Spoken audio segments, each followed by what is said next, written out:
pessoal, tudo bom? Nesse vídeo vamos falar sobre um dos conceitos que, no meu ponto de vista, é um dos mais interessantes descritos por Jung, a sombra, certo? A sombra.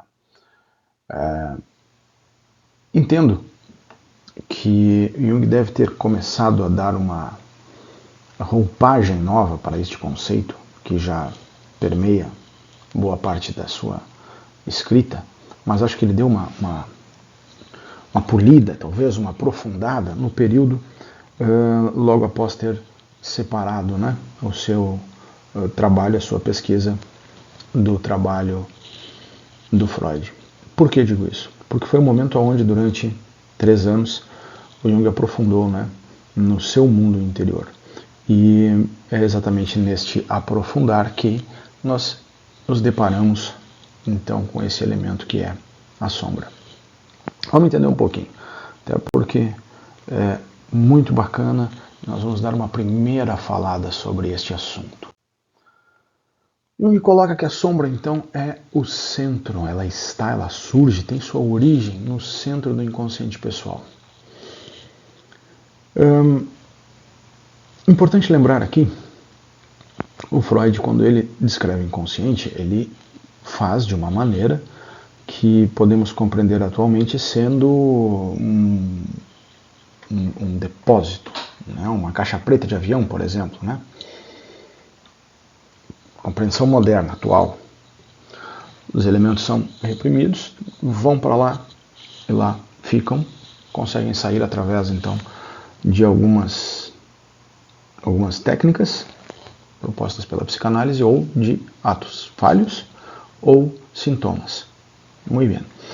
O Jung ele pensa além disto, né? Ele diz que esse inconsciente, por ser diferente, o Freud cria um inconsciente um tanto quanto entra lá e fica, né? Uma coisa estanque, parada.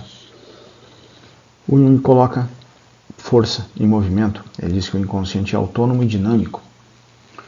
E em sendo um espiral, né, essa força e esse dinamismo, esse movimento espiral, esse conteúdo que é muito pesado, denso, que é reprimido, essa compreensão, né, do que vai ser reprimido é bastante próximo ainda da psicanálise, mas esse conteúdo é reprimido e ele cai com força.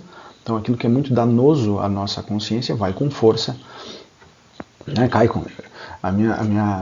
Eu crio um desenho, né, um cartoon dentro da cabeça, onde esse elemento ele vai com força, bum, cai lá no centro do inconsciente e vai se juntando com outros, vai se juntando com outros, vai se juntando com outros, vai crescendo, né, e vai alimentando então este contexto que Jung deu o nome de sombra. Okay? Então aquele material que é reprimido da consciência, que é muito pesado, muito forte, vai para o centro do inconsciente. Jung descreve o seguinte, a sombra inclui aquelas tendências, desejos, memórias, experiências que são rejeitadas pelo indivíduo como incompatíveis com a persona e contrárias aos padrões e ideais sociais. Se pensarmos, quanta coisa a gente até pensa às vezes, né? Fazer tal coisa, mas não faz, reprime, vira desejo, vai para o mundo do inconsciente. Quanto mais desses materiais nós temos, mais nós vamos alimentando e vamos dando poder para esta sombra. Quanto mais forte for a nossa persona, quanto mais nos identificamos com ela, persona outro contexto, outro conceito, perdão, falaremos sobre isso. Quanto mais nos identificamos com ela, então quanto mais nós queremos a persona seria, falando rapidamente, uma máscara, né, para o uso no convívio pessoal. Tem suas funções e tudo mais. Quanto mais nós nos identificamos com ela, quanto mais nós repudiamos outras partes de nós, mais nós deixamos conteúdos sem ser trabalhados. A sombra, então, vai representar aquilo que consideramos inferior, primitivo na nossa personalidade. E também aquilo que negligenciamos e nunca desenvolvemos em nós mesmos. Alguns autores, inclusive em algum momento falou desta forma sobre a sombra, coloca que são os aspectos negativos do nosso ser, né? Nós temos que trabalhar em cima de uma totalidade. O objetivo da psicoterapia analítica, o objetivo do trabalho psicoterapêutico para Jung é atingir, né, essa totalidade. É o processo de individualização, né, de uma forma mais fácil. O processo de individuação seria conseguir compreender e conhecer todos os meus aspectos, aprender a lidar com eles, melhorar tudo que precisa e que eu posso estar melhorando. Né? Então, um processo de individuação. E a sombra, ela faz parte desse processo. Né? Nós precisamos, nessa caminhada, nessa jornada, confrontar com essa sombra. Conhecer esses elementos que nos são, muitas vezes, fortes, né? Difíceis de lidar. Conhecer o nosso lado, né? Obscuro, o nosso lado mais ruinzinho, vamos dizer assim. Entender como que tudo isso funciona e como, então, que a gente pode melhorar esses elementos. O Freud, quando vai falar sobre repressão e neurose, né, ele se concentra no que o Jung, então, depois veio a falar sobre a sombra. Ele já estava lá olhando e dizendo, tem um material ali que, né, fica reprimido lá, que são aquelas coisas que a gente não pode estar trazendo à tona, né? E o Jung, então, ele observa que esse material reprimido ele vai se organizar, né, e se estruturar ao redor da sombra, vai trazendo, em um certo sentido, aquilo que ele dá o nome de um self negativo, né? A sombra do ego, ela vai crescendo, vai tomando conta. E o interessante é que quanto maior ela fica, mais energia ela consome e mais ela vai nos tirando essa energia que seria vital para o nosso funcionamento. Essa energia que é importante para a nossa criatividade, para o nosso bem-estar, a sombra vai. Né? Então, quando vê uma pessoa muito com aquela queixa de estar se sentindo esvaziada, cansada o tempo todo, pode observar que daqui a pouco vai começar a sair algum elemento ali aonde vai estar aparecendo então a sombra. A sombra, via de regra, é vivida em sonhos como uma figura escura, primitiva, hostil ou repelente, porque os seus conteúdos foram violentamente retirados da consciência e aparecem como antagônicos à perspectiva consciente. É aquele material assim que vai surgindo das sombras, traz um receio, um medo, mas retorna, não é nítida, né? Não surge de forma nítida. Quando o material da sombra é trazido à consciência, ele perde muito da sua natureza de medo, de desconhecido, de escuridão. Ele vem, então a consciência ele vem à luz. O que acontece quando a gente põe luz naquilo que está na sombra? A sombra diminui. Aqui um ponto muito importante, né? A gente não consegue eliminar a sombra. É impossível. Mas se eu colocar luz... Não ilumina. Não tira. Tu pode iluminar o que tu quiser, não tira. Pensa comigo, se tu ficar aqui, embaixo do sol ou de uma lâmpada, eu não tenho sombra. Tem sim, dá uma olhadinha no pé, tu vai ver que tem o teu... Ela pode ficar muito pequenininha, mas ela está sempre ali. Nós não conseguimos eliminar a sombra. Ela faz parte de nós. Nós temos que mantê-la pequenininha, mas a gente não elimina. Sombra é mais perigosa quando não é reconhecida pelo seu portador. Isso é importantíssimo compreender, né? Porque se eu conheço os meus limites, os meus pontos de melhoria, aquilo aonde eu preciso estar buscando uma forma de ajuste, eu mantenho luz nessa sombra. Neste caso, o indivíduo tende a projetar as suas qualidades indesejáveis nos outros. Sabe aquela história do tipo, o fulano é um horror, ele vai ver o horror sou eu? É por aí. Ou deixar-se dominar pela sombra sem o perceber. Quanto mais material da sombra torna-se consciente, menos ele pode dominar. Entretanto, a sombra é uma parte integral de nossa natureza e não pode ser simplesmente eliminada. Tá? Então a sombra ela reduz. Né?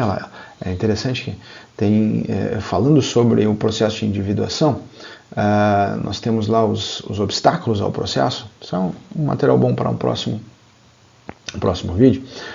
Quando a gente fala sobre os obstáculos ao processo de individuação, em determinado momento surge que quando já estamos mais adiante e entendemos ter dominado o campinho, agora eu já sei, a sombra já cresceu e o que já está aparecendo é elemento da sombra e o cara já desceu toda a escadinha de novo, já está lá no começo, tem que fazer tudo de novo.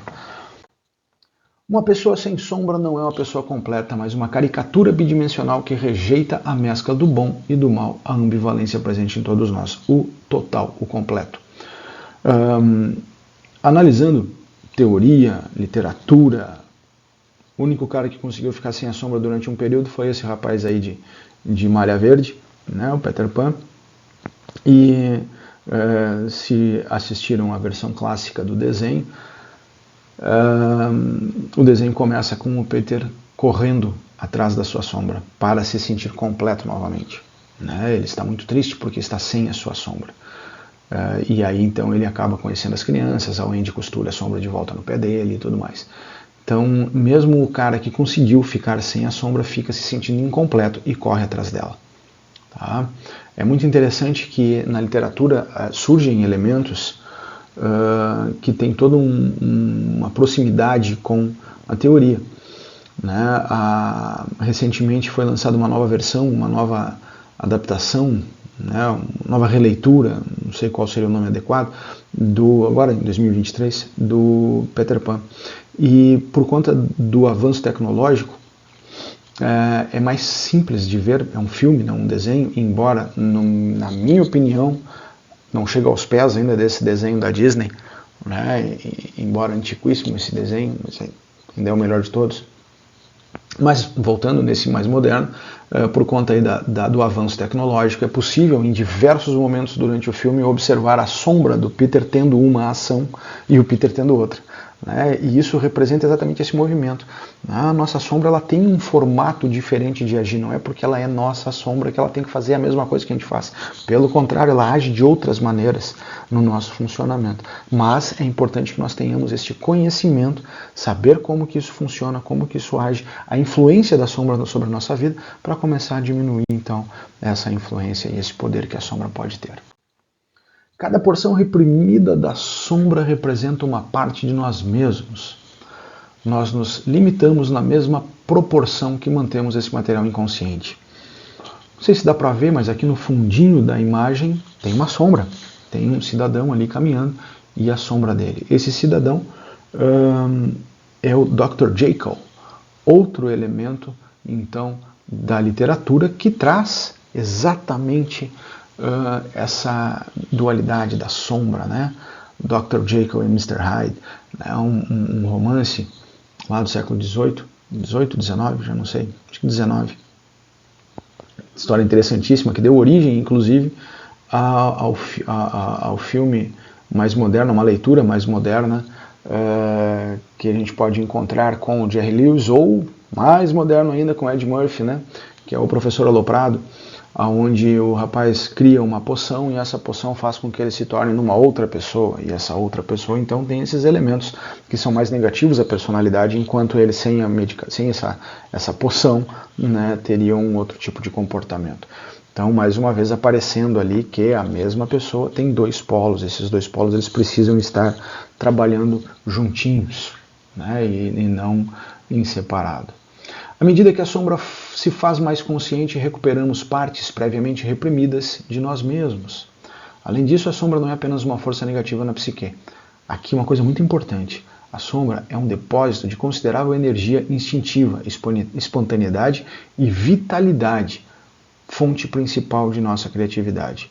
Num processo psicoterapêutico, na psicoterapia, né, na análise, na terapia, enfim, quando se percebe a função da sombra e se consegue começar a diminuir, sobra energia.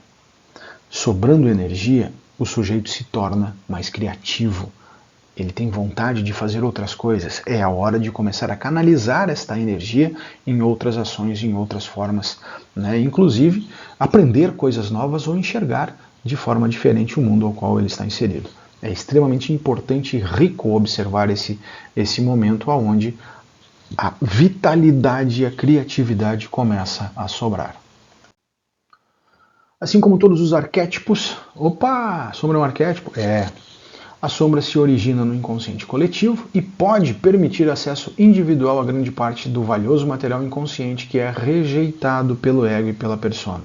Então, ela faz parte desse inconsciente coletivo? Sim, todo mundo tem. Esse é um ponto base, assim, né, que eu me entendia. Tá para todo mundo, tá no coletivo. No momento em que achamos que compreendemos a sombra, ela vai aparecer de uma outra forma. Sabe aquela coisa do tipo, agora que eu sei todas as perguntas, o mundo vem e troca as respostas? É assim, mais ou menos isso. A sombra, ela tem esse jogo. Lidar com a sombra é um processo que dura a vida toda. Consiste em olhar para dentro e refletir honestamente sobre aquilo que vemos lá. É um processo de autoconhecimento. A sombra faz parte do nosso processo de autoconhecimento. Se eu não fizer um trabalho com ela, se eu não fizer esse enfrentamento com a sombra, não vou estar fazendo um trabalho de forma completa.